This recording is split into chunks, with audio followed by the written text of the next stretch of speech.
Good morning, fellas. Happy Saturday. Just a quick story. I won't bore you too much. I'll show you what we got going on here. Yesterday afternoon, and it was actually 12:45. The boys up on the hill came over, and we were playing a couple games of chess.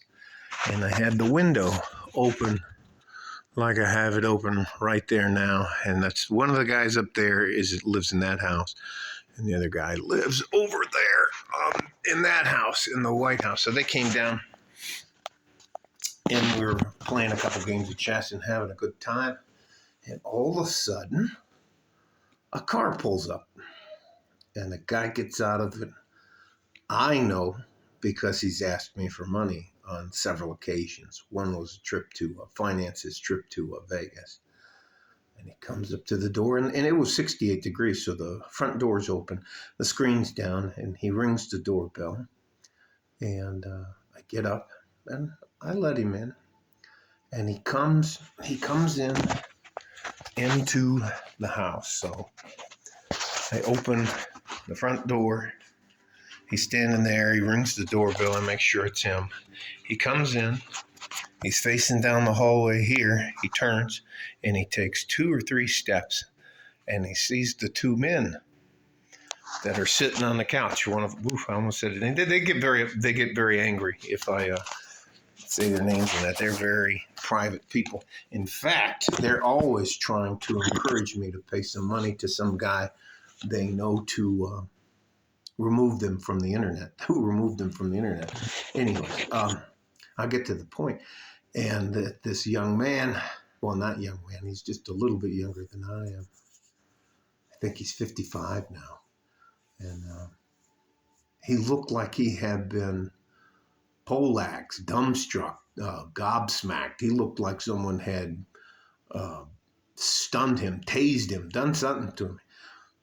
And the other 2 guys go, "Oh, look who we have here." And that's the last word I got in on the conversation. The man who was sitting across from me is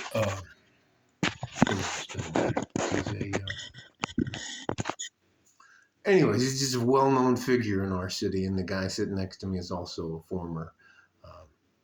They're both former. Anyways, they made a lot of money, and they didn't build anything. Anyway, so basically it boiled down to he said he had a business proposition for me, and he wanted to talk to me about it in private. And the guy across from us sitting on the couch, he goes, "You owe me money." And he goes, "You know what I do to people who owe me money?" And I was like, "What the hell's going on?" Because the temperature, the tone in the room changed. And a guy looked at him and he nodded his head and he goes, "You know what? I'm going to give you till Monday afternoon to bring me something. I'm going to sell your debt. And you know who I'm going to sell your debt to." And the other guy shook his head yes, didn't say another word, walked out the front door. I didn't say anything to anybody, but inside I was like, oh shit. Anyways, this is a guy I help move stuff, and I go over to his house, and anyways, doesn't matter. But those guys there are guys that are scammers.